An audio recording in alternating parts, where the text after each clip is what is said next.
Hey, what is up, everybody? My name is Chris, and welcome to an episode of After Hours. Now, this is a series right here on youtube.com/married to the games, where I take one single topic that was recently brought up on an episode of Married to the Games podcast, and I discuss it further, typically with some other people. Sometimes it might just be you and me here talking about it, but this time we're going to be talking Death Note, and I have invited two guests to talk about Death Note with me.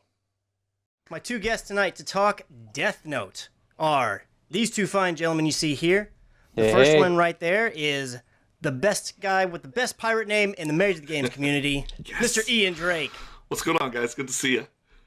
And then on the other side, we have Alex Perez, or you might know him as Chowfie. That's right. What's up?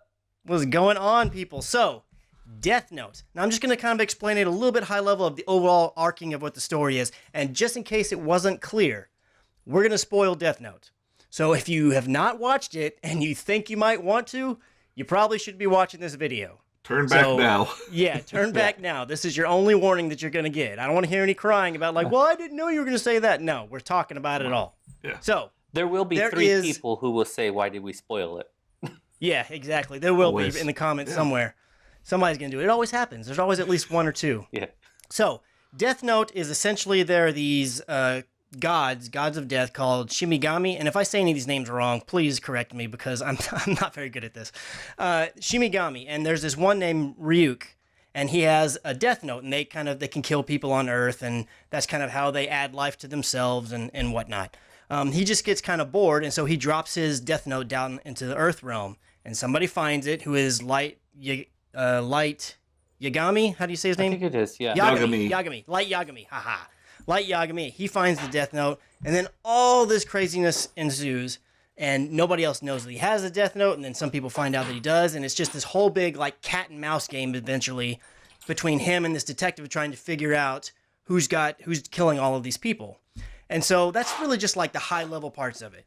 So I just want to start out by talking about Ryuk and Light. Like, what did you guys think of just of them as a character? The first ones we're kind of introduced to. What were your thoughts on those guys? I guess I'll go. I watched this originally back in like 2008 and watched the Japanese version with no subtitles, just English dub at the bottom, or subtitles, not the English dub. Apologies. Yeah.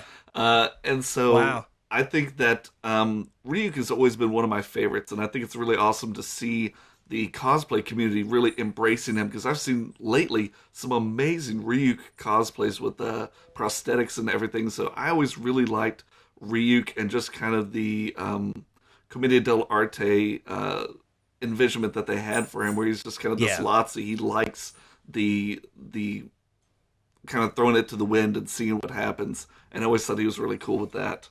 Yeah, and I jumping off the character's description, he was really easily acceptable. I mean, there's so many elements to his design that sort of have this like, is it a vampire?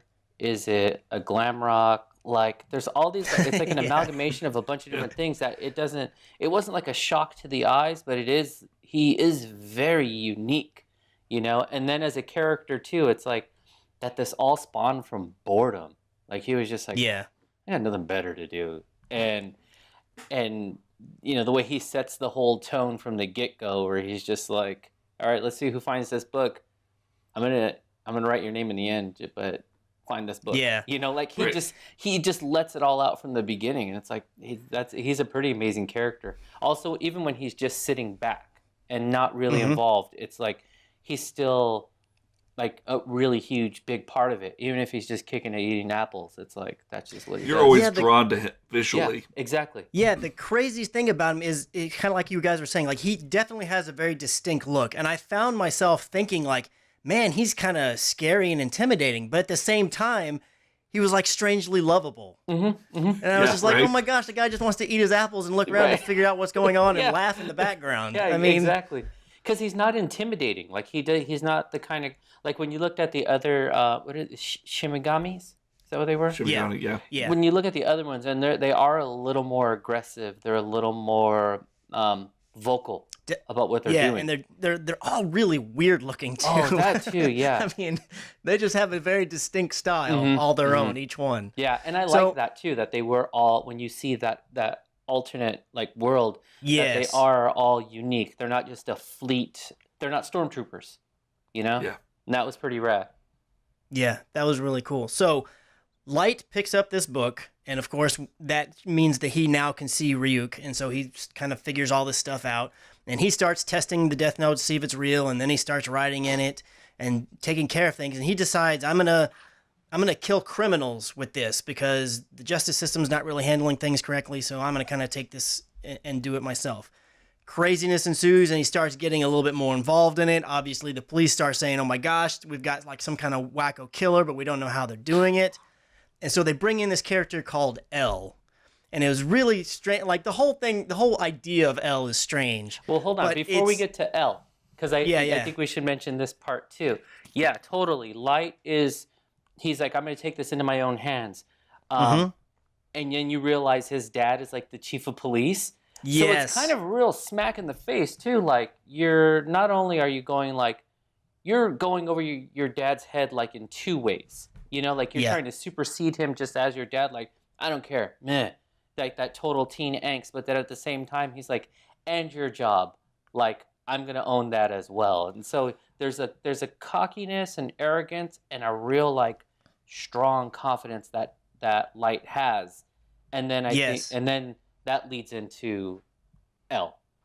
And it's such a quick transition too with Light. Oh, you know, he's just a normal kid, and as soon as he gets the book, I mean, this megalomaniac, just godlike complex just leaps out of him, and you're like, where did all this come from? And it just hits full tilt boogie from there. Because he's never had a challenge like that you go through. Exactly. Like it very much feels like I'm too smart for my own good. I can do all this stuff without even trying, and this is finally brings almost like a challenge to him when you get to the part with L, because then like the chess match starts. Right. And you get these two guys, and that, like I mentioned a little bit earlier, or I mentioned it in the setup that I wanted to get into anime, and I never really could find one that I liked. And so when Death Note came about, I was like, you know what? I've heard a lot about this. A lot of people like it. I want to give it a shot. And what drew me in so much was the chess match, the back and the forth, so much like drama back and forth. And I was like, oh my gosh, this is like really fascinating, the whole back and forth part. It's like Sherlock Holmes and Moriarty facing off between Light and L. It's very much that game of cat and mouse that's just great to watch. So Chris, and they're very distinct too, in their looks and everything. I love the juxtaposition of the blue and then the red for the good and evil in a way, and Crips and Bloods. So So introduce L then. Who's L? What's his purpose? So L, and I don't remember if we ever actually knew what his real legitimate name was, but L is this character that was working with the police, and at first he was just like the voice out of a computer. He had a screen that said the letter L, and he was like a distorted voice so that you couldn't tell who he was, and he was just working for the police. He had helped police, or like the FBI in the United States and all these different people around the world solve these cases. He's like a genius. And so he starts working with the police to figure out who the heck is doing all of these killings. And so, because they're like, we don't know what's going on. We can't figure this out. So L comes along, and then later on, you actually meet L and you find him, like see him in person. You find out he's just a kid, just like Light is. And a weird-looking kid, too. Yeah, and he's like really pasty, kind of looks like me in a way. And then he sits, doesn't go outside. Position. He doesn't sleep. Yes. He just eats. Eyes are huge. Desserts like 24/7. Like I know he's so always weird. eating ice cream and cake. Yeah. And all this crazy stuff, and he's just a really strange. And it seems like his only friend or partner, if you will, is this old butler guy. Yeah, Watari, right? Whoa, yeah, I think Watari, so. Yeah. And so it's like his Watari, Alfred. I think is how he said it. Yeah, Watari. In the correct way, probably. Okay, so you guys, how did you watch it? Subtitled or dubbed? I can't remember. I watched it dubbed. Okay, and then the main reason that I watched it dubbed is because sometimes in some movies and whatnot, subtitles will go faster than I can read them. It'll be like a huge sentence, and it'll like go away quick, but then these like little words, and they stay for like what feels like 10 minutes. It's like, I don't want to go be pausing and rewinding, so I'm just going to do the dubbed one. Yeah, I did it subtitled the first time I watched it, and then just like a couple of weeks back, I watched it with the English dub, and I think I like the subtitle version a lot better. I tend to, I'm not one of those that's like, oh, subbed is greater than dubbed. Like I'm like, whatever you like, I don't care. I tend to lean more towards the sub just because I like the dialect inflections. You know, so hearing it like even though I'll still water it down and be like, yeah, Watari, as in a California accent.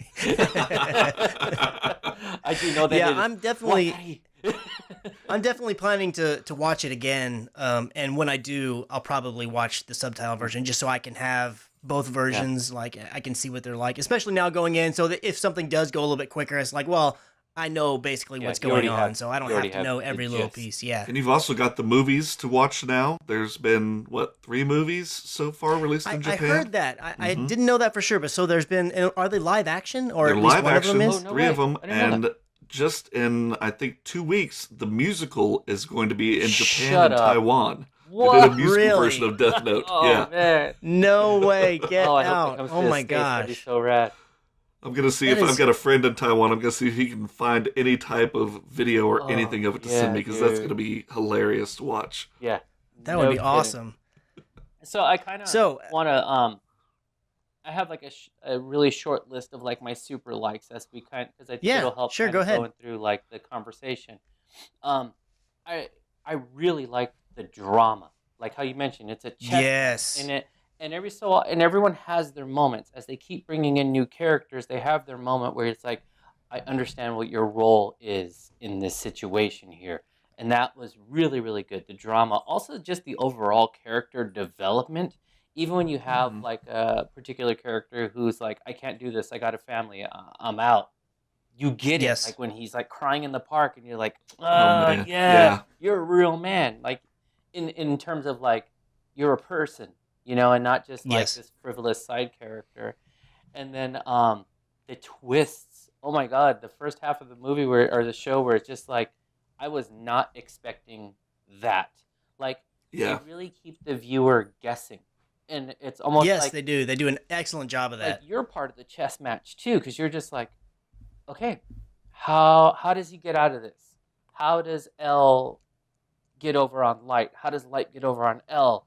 The other characters, and then they do something, and it's like, nope, I wasn't expecting. No, I wasn't going to go that route. Yeah, and then quite a few times I was completely blindsided with some of the things that Light would do, and I was like, I never even thought about that. That's amazing. Yeah, exactly. It was so crazy how you would be like, oh my gosh, L's got him. Mm-hmm. He's done, and then he would get out of it, and he would put L. He'd go on the offensive, and you're like, L's he can't do anything now, and then it would just go back and forth. It was like, oh my gosh, it was so crazy. Like it really reminded me like when they had the tennis match. It was like, that's like what we're seeing throughout this whole series. That's amazing. And for anyone who's watching this, you might want to try to just YouTube that segment, that tennis match, because that really is a beautiful snapshot of the whole show. Because they're playing tennis with each other, and they're still analyzing each other.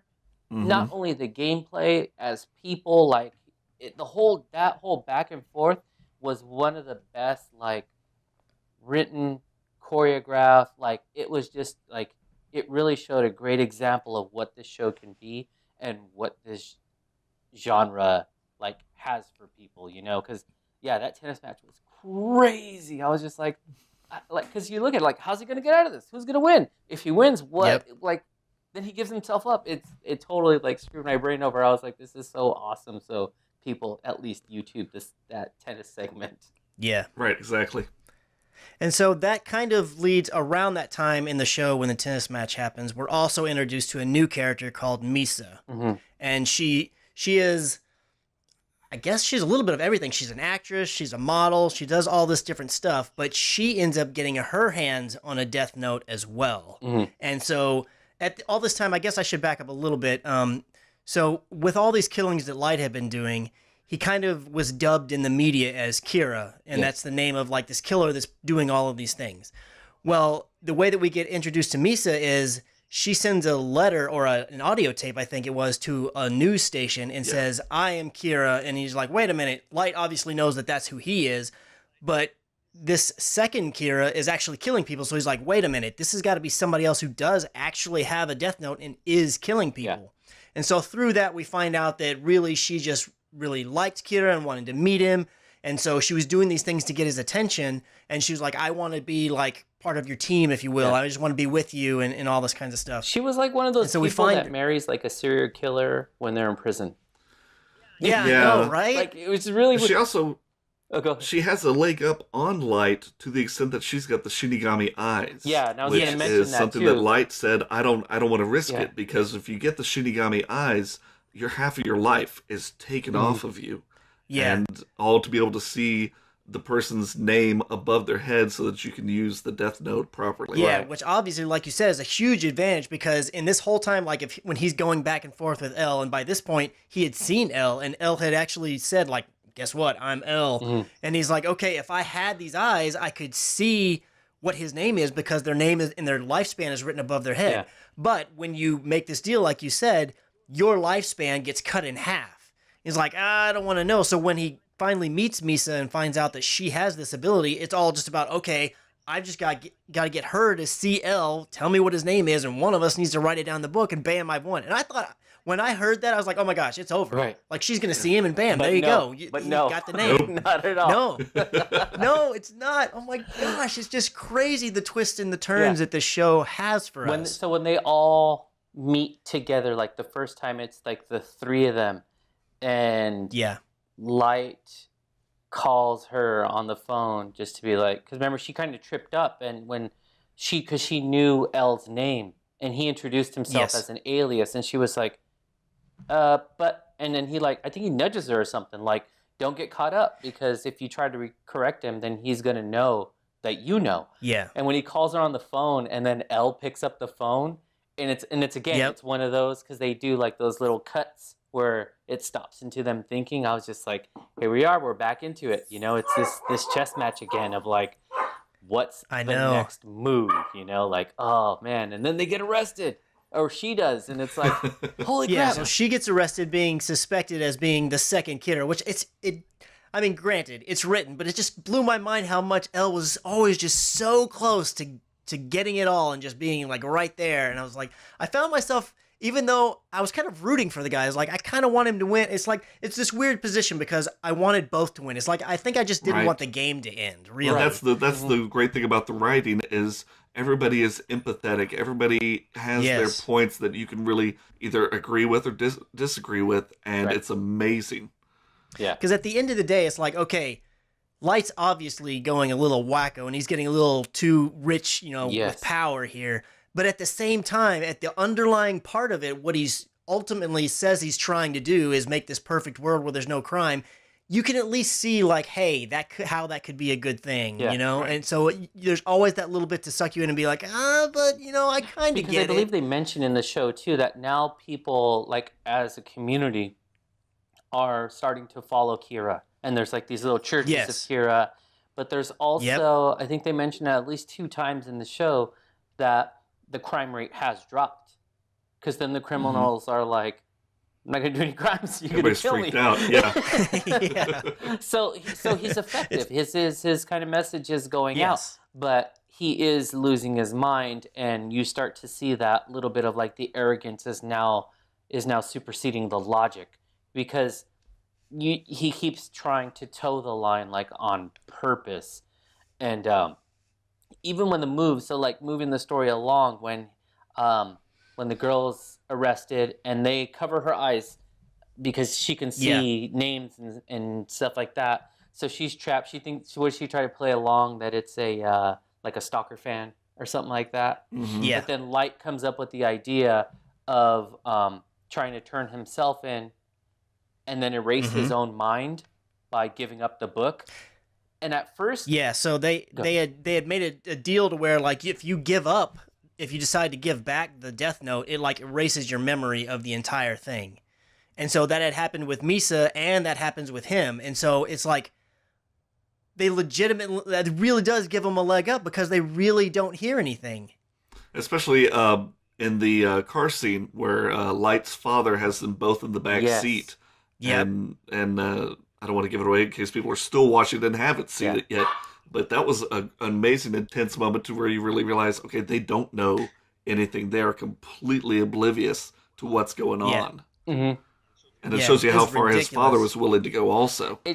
Because all he really wanted was to show that his son was innocent. Because all this point, Elle is still like, he's still 20% chance, or he's a 5% chance that he's still Kira and all this kind of stuff back and forth. And that was really bold too. The fact that he just kept like basically telling Light, like, yeah, I still suspect you. At the same time, like, you might be my only friend, but I suspect you. It's crazy. Yeah, totally. Like, oh my gosh. And they set up that sort of that fake rule that if you remember, they put the fake rule on the back of the book that if you haven't killed in like, was it 13 days, then you're going to die too and stuff like that. And so it's like, that was a brilliant move. That's when Light starts to do those really long moves. Like, he was very like, hey, before I wipe my mind, I have a feeling they're going to go this route, so I'm going to set this thing up. And it was like, he was this slow domino effect. Like, when he did that situation in the car with his dad, like, man, he had it dialed in. It was so awesome. Yeah. And it's like, who goes through, like, they're like, I'm going to put myself through torture. And I'm going to wipe my own mind so I don't remember why I'm doing what I'm doing. And then still come out in the end. Sick, dude. So nuts.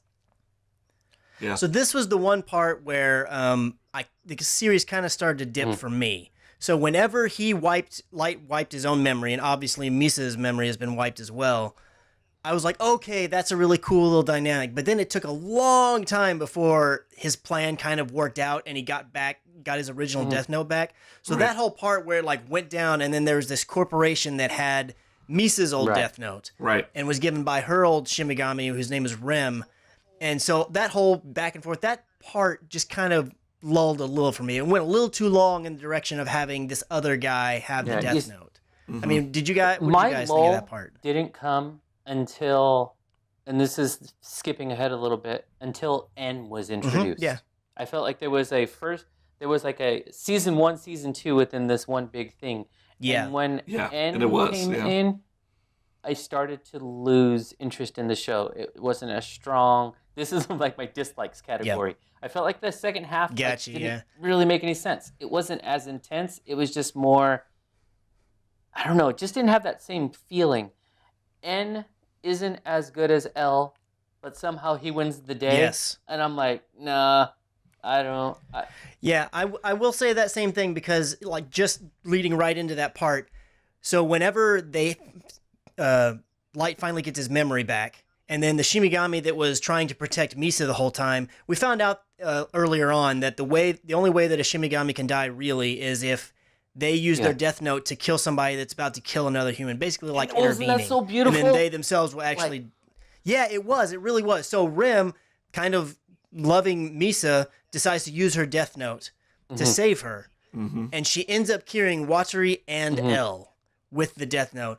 And I got to be honest, man, when L went down, I was like, no, it can't end like that. No, I wanted it to be Light and L, like one of them duking it out to the very end. So when he went down, I was like, at first I thought it was fake. I was like, no. She killed Watari, but she didn't kill him. Yeah, something. This is like a big, like a goof, and he's going to get L to like look like a demon or something crazy and then be like, haha, I caught you. And then when he just was out, I was like, I really was like bummed out for like, I didn't watch any more episodes for like a day or so. I was like, man, I'm so bummed that you went into mourning over L. I know, I was so really sad about the it. Next 3 episodes, hoping for like and then this is where L comes back.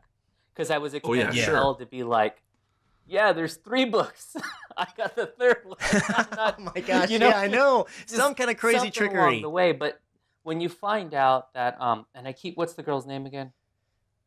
Misa. When you find out that that Shimigami, that one Shimigami in particular, was in love with her, gave his life to save her, and then now it's like the tables have turned in a sense, and then L had killed her, like attacker or whatever. Her father's killer. And so it's like now it's all this coincidental, like full circle thing that she didn't know at first, and so. Again, it really says a lot to the great writing because it didn't feel like, they're just throwing this in to like pull out your heartstrings. Like it made sense. Yeah, it really did. Especially with Rem had talked earlier in the series about how a Shinigami had given its life for its owner because it was in love with them, and they kind of said, Rem was like, "No, there's no way I'd ever do that for you, Misa." I don't care for you that much. Just gonna just sow in those little bitty seeds just right along the line. And kind of like on the opposite end of that, Ryuk always tells Light, like, yeah, no, I'm not telling you that. I'm not gonna do that. It's like, I'm just here to watch the show and see how it goes. You really got the sense that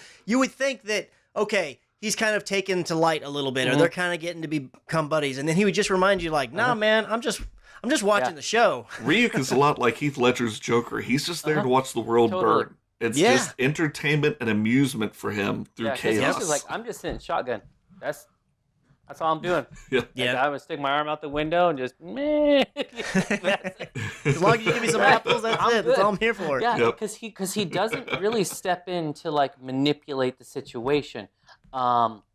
He just follows along, even to the point when Light wants to give up the book, and he says, what does he tell him? Because that was clever phrasing too, when he says like, enough, or I'm done, or something like that. And he tells Ryuk, like, when I say that again, that's it. The book is gone. Right. Get rid of it. And so it's like, he put it in the right context. So as he's being like held captive and under surveillance, the phrasing doesn't sound weird. Or like, it's just like, oh, he's given up. He's like done. And it's like, this is amazing. Like I said, genius. Yeah, it's really brilliant. So I'll kind of go with you. Like, I didn't feel as much of a lull after L passed away, and we got the second L, which turned out to be Nier. I did like Nier, but I'm the same as you. Like, it did not compare to L. Like, it was no L, and it kind of felt a little like, man, that in the final chapter, like, that Nier's the one who ends up winning out the day instead of it being L, because it's like that felt like that's kind of what it should have been.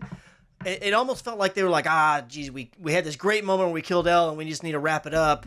And I wonder if they were under. Nier kid. I wonder if they were on some time constraint, or if they knew they only had so many episodes to get the series done, like they do with the BBC and such.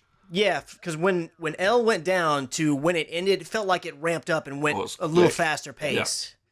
Yeah, which it still was cool, and they still was like really good twists in writing and stuff, but it did feel like quicker and a little less methodical. I think it would have ended better for me if it would have started with the second half first, and then having N die, and then think about like L coming then like in L as like replacing him. Like that would have been nuts, because now the pressure's on, Okay.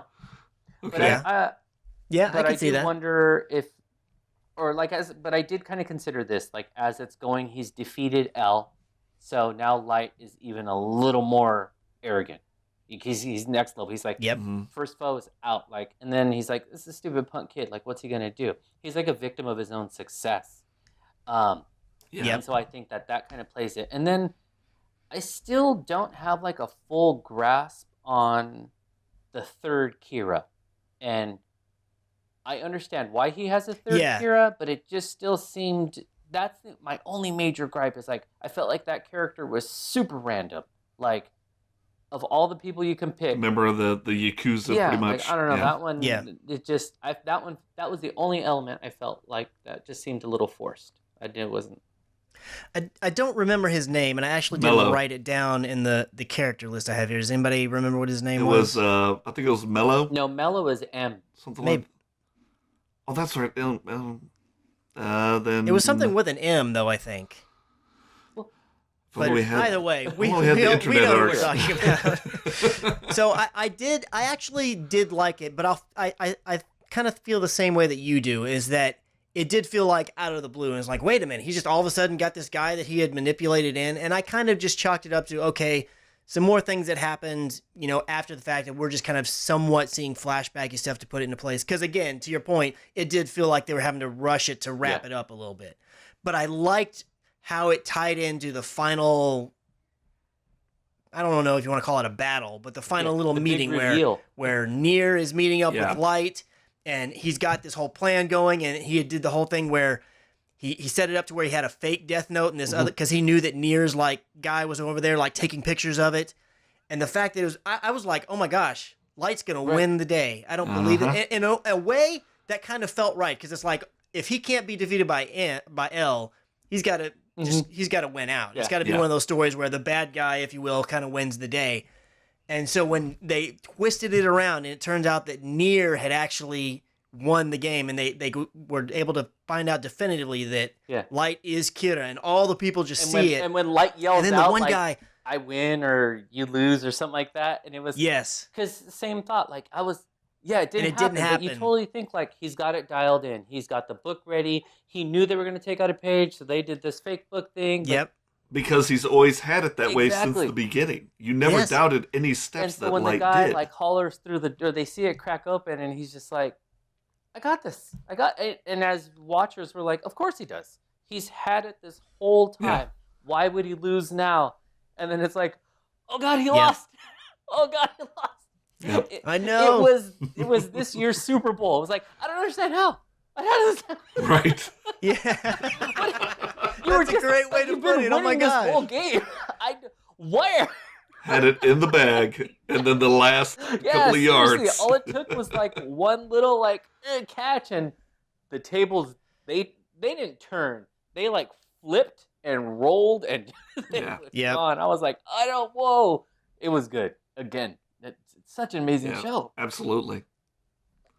And then that one other guy, geez, I can't remember his name yet. The guy who ends up shooting Light. Yeah. I can't remember that character's name, but he was the one who was always like gung-ho and like, yeah, we can do it. We're going to find that Kira. And he was always with Light, like, Light must not be Kira because of this, and always fell hook, line, and sinker for all of his traps and his lies. And then he's just like, how could you do this? And just blam, blam, blam, shoots him up. And I was like, oh my gosh. In a way, it was strangely perfect to have him be the one pulling the trigger. And then so he goes out, and part of me still at this point thought he's going to find a way to finish it out. He's going to, even bleeding and everything, and he's walking down the street. It's like he's going to find something else. Yeah, he's going to have another book like in his back pocket. Something's going to happen. And then you start getting the dialogue from Ryuk, and he's like, well, kid, it's been a good run. I told you at the end of the day, I was going to write your name in this book. And he just basically killed him right there. It's like, all right, well, you're finished. So I'm just going to go ahead and end your suffering in a way. Yeah. It's like, oh my gosh. I found myself at that point, like I said earlier, like I kind of wanted L to win. But when L went down, I was like, well, it almost feels like it would feel right for Light to win, even though that's kind of not like a good ending, if you will, but it feels like that's the right one. But seeing... And when he got shot up and he was walking away, I was feeling a little like, not sad, but just kind of like, this doesn't feel right. But then when you hear Ryuk talking, you're like, wait, that like brings it all the way around. And that felt like a perfect time to tie the bow and put the knot in. I was like, oh, that is perfect. Because it's an ending that was like, it wasn't what the viewers wanted, but it's what we needed. You know? Yes. Yeah, it was exactly what we needed at that point. It sounds kind of cheesy to say, but it's like that was the way it needed to end. That was the perfect ending for it. Not the hero we wanted, but the hero we deserved. Exactly. Yes, exactly. Man, I absolutely loved it, and I'm really excited that I loved it because now it's got me jazzed to find the next series, and I haven't had time to actually dive into anything. I've been given lots of crazy suggestions. Anybody, if you have any anime suggestions, go ahead and put them in the comments. But I really, really enjoyed the series. It seems like both you guys really enjoyed the series as well. Absolutely. I'm definitely looking forward to the live action thing that Netflix is going to be doing. Of course, I've got these other ones that Ian told us about that I got to go look into as well. Make sure you pay attention to the death notes that are written. Little Easter egg in there. Yeah. Okay, yeah. You definitely want to keep a little eye on that one. I'm looking forward to it myself. All right, well, I want to thank you guys for coming on and chatting a little bit of Death Note with me. This was awesome, and maybe we can get back together and talk whenever we get to the live action one that Netflix is putting out, and kind of do like a little bit of a recap on that one as well. From what I've heard, there's going to be a lot to compare. Expect something similar and extremely different. Yeah, because this one's not set in Japan, right? I think if I remember in the Seattle. I saw the Space Needle in the trailer. Which, of course, everybody's griping about whitewashing, and there's a lot of issues, as there is with everything now because of the internet. Exactly. No. You know, though, if it's just like, if concept-wise it's fine, and the fact that they got Willem Dafoe, so that's like strangely perfect. Because you just look at him and you see Ryu. Good. So it's like, oh my gosh. I'm excited. That as long voice, as we have the key pieces there, I'm okay if they fludge with the story a little bit. So, I mean, the fact that it's going to be a movie as compared to like 2 seasons, if you will, of a TV series. I mean, you can't have it all in there anyway, so they're already going to have to change it up as it is. Yeah. So Totally. I'm definitely looking forward to it. So go ahead and give them, give the audience one last way to how they can get in touch with you or where they can learn about you. Go ahead, Ian. Yeah, you guys can hit me up on Twitter at iDrake76. And if you like professional wrestling, hit up my podcast at houseshow.podbean.com, and we'll see if you like it. All right, and Mr. Chalfie, hit him up. You can find me on Twitter at thatchalfie. That's CHAUFIE. And also you can check out my podcast as well, Games We Don't Play, because we're just too busy with this family life and whatnot and work. Yeah, man. Being I that would dad love to life. play more games, but that's not happening. You don't know how hard it was just to record this video today. Right. So yeah, check us out. It's me and my partner Sean from the ETMF podcast, and we just get together. We usually have some random people on there as well, but yeah, we're chopping it up. And then Chris, back to you. Chris, do you have a podcast? Yes, yes, I do have a podcast. It's Married to the Hey. Games. Promotion right there. And you can check it out on iTunes, Google Play. We're also right here on youtube.com/Married to the Games. There you go. Games we don't play. I got nothing. And I want to thank you guys once again for hanging out with me. Thanks, and man. thank you guys for watching. And we'll see you in the next one.